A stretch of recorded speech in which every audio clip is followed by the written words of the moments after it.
माँ माँ मुझे बचाओ, मुझे सांप ने काट लिया। माँ मुझे बचाओ, मेरे बहुत दर्द हो रहा है माँ। कुकू मेरे बेटे, मैं तुझे कुछ नहीं होने दूंगी, मैं तुझे बचा लूंगी। रानो चिड़िया अपने पति टुन्नू चिढ़ा और अपने 2 बच्चों के साथ रहती थी। रानो चिड़िया और उसके पति टुन्नू ने लव मैरिज की थी, जिस वजह से रानो की सास ने उन दोनों को घर से निकाल दिया था। तब वो दोनों अलग एक घर में रहते थे, लेकिन अचानक से कुछ दिनों बाद एक चील उसके पति पर हमला कर देता है, जिस वजह से उसके पति की मौत हो जाती है। वो मेहनत मजदूरी करके अपने बच्चों का पेट पालती है। फिर ऐसे ही कुछ दिन बीत जाते हैं और एक दिन जंगल में तेज बारिश शुरू हो जाती है। बारिश इतनी तेज थी कि जंगल में बाढ़ आ जाती है और पक्षियों के घर डूबने लगते हैं। तेज बारिश की वजह से रानो का घर भी टूट जाता है। तब रानो अपने दोनों बच्चों को लेकर अपनी सास के घर आती है, लेकिन उसकी सास तो उसे देखकर दरवाजा भी नहीं खोलती है।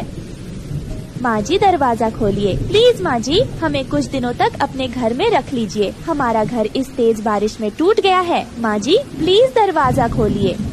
तभी अंदर से एक आवाज आती है, देख रानो, तू चुपचाप यहाँ से चली जा, मेरा दरवाजा मत बजा, मेरे बेटे को तो खा गई, अब क्या मुझे भी खाने आई है, चल निकल जा यहाँ से, कल मुही कहीं की। माँ जी ज्यादा नहीं तो सिर्फ आज के लिए हमें अपने घर में रख लीजिए। माँ जी बाहर बहुत तेज बारिश हो रही है, मेरे बच्चे बारिश में भीग रहे हैं और तो और जंगल में बहुत पानी भी भरा है, प्लीज माँ जी हमें आज अपने घर में रख लीजिए। नहीं रानो, बिल्कुल नहीं, मैं तुझे अपने घर में नहीं आने दूंगी। अगर तूने मेरे घर के अंदर आकर चोरी कर ली तो चोरनी कहीं की, चली जा यहाँ से, अपने बच्चों को भी साथ लेकर जा, फिर दोबारा अपना चेहरा मुझे मत दिखाइयो। माँ जी प्लीज आप हमें अपने घर के अंदर रख लो। और आप ऐसा क्यों कह रही है कि हम चोरी करेंगे? हम आपके घर में क्यों चोरी करेंगे? चलो आप मुझे, नहीं तो आप अपने इन छोटे छोटे बच्चों को ही रख लो। देख रानो, अब बहुत हो गया, तू चुपचाप से अपने इन बच्चों को लेकर यहाँ से चली जा। अगर तू नहीं गई तो मैं तुझे धक्के मारकर यहाँ से भगा दूंगी। और वैसे भी हमारा तुझसे कोई नाता नहीं है जो मैं तुझे अपने घर में रखूँ, इसलिए अब तू चली जा यहाँ से, मेरा ज्यादा दिमाग मत पका, बहुत हो गया तेरा नाटक। रानो चिड़िया अपनी सास से बहुत मिन्नतें करती है, लेकिन उसकी सास पर उसकी बातों का कोई भी असर नहीं पड़ता और वो ना ही उसे और ना ही उसके बच्चों को घर के अंदर बुलाती है। तभी यह सब देखकर उसका छोटा बेटा कहता है, माँ अब हम कहाँ जाएंगे माँ, और हम कहाँ रहेंगे? यहाँ तो कितनी तेज बारिश हो रही है।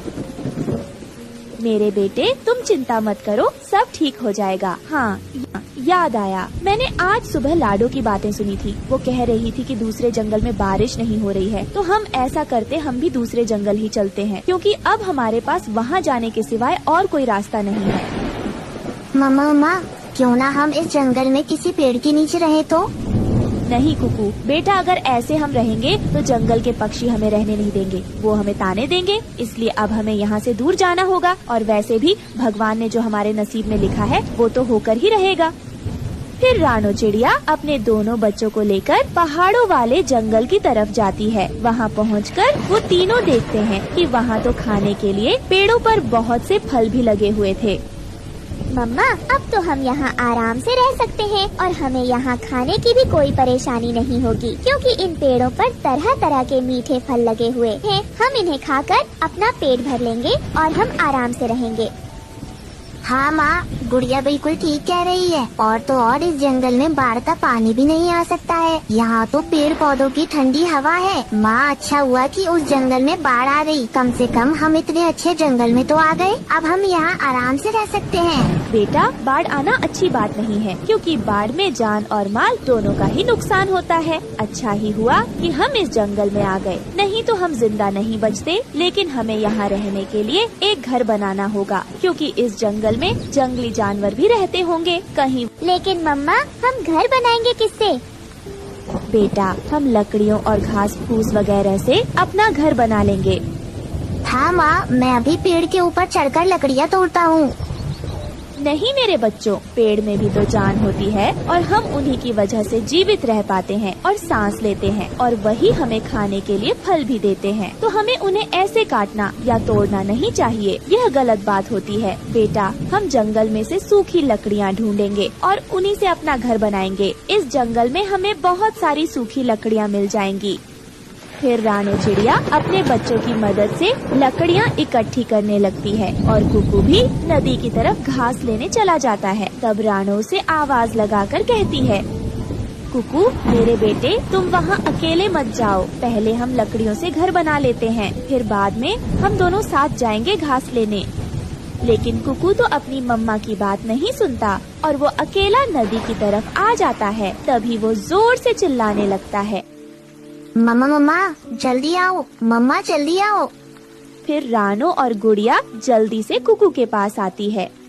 क्या हुआ कुकू बेटा, तुम ऐसे जोर से क्यों चिल्ला रहे हो? क्या हुआ, जल्दी बताओ। माँ, मुझे एक जहरीले सांप ने काट लिया है। यह बात सुनकर तो गुड़िया और रानो के पैरों तले जमीन खिसक जाती है। तभी कुकू ये बात कहकर बेहोश हो जाता है।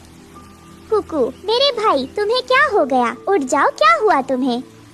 कुकू मेरे बेटे उठ जा, क्या हो गया तुझे? हे भगवान, मैंने आपका क्या बिगाड़ा है जो आप मेरे साथ ऐसा कर रहे हो? पहले आपने मेरे पति को मुझसे छीन लिया, फिर घर और अब मेरा बेटा। नहीं, ऐसा मत करो, मेरे बेटे को मुझे वापस कर दो, मैं आपसे विनती करती हूँ। तभी वहाँ लगे गुलाब के फूल में से आवाज आती है, रानो, मैं एक जादुई गुलाब का फूल हूँ। मैंने तुम्हारी बातें सुनी जब तुम अपने बच्चों को पेड़ पौधों के बारे में समझा रही थी। मुझे बहुत अच्छा लगा। मैं तुम्हारे बेटे को दोबारा जिंदा कर रहा हूँ। कहीं मैं कोई सपना तो नहीं देख रही?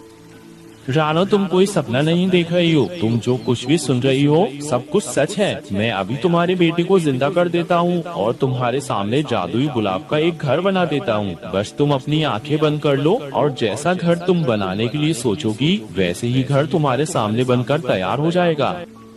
फिर रानो अपनी आंखें बंद कर लेती है और वो आंखें बंद करके जैसा घर अपने मन में सोचती है वहाँ वैसा ही एक जादुई गुलाब का सुंदर सा घर बनकर तैयार हो जाता है। वो घर दिखने में बहुत सुंदर लग रहा था और फिर कुकू भी ठीक हो जाता है। माँ, गुड़िया, आप दोनों ये क्या कर रही हो? कुकू, तुम ठीक हो ना मेरे बेटे? माँ, मुझे क्या हुआ था? मैं तो बस सोया हुआ था। लेकिन माँ, इतनी सी देर में आपने इतना सुंदर सा घर बना लिया। घर? कौन सा घर बेटा?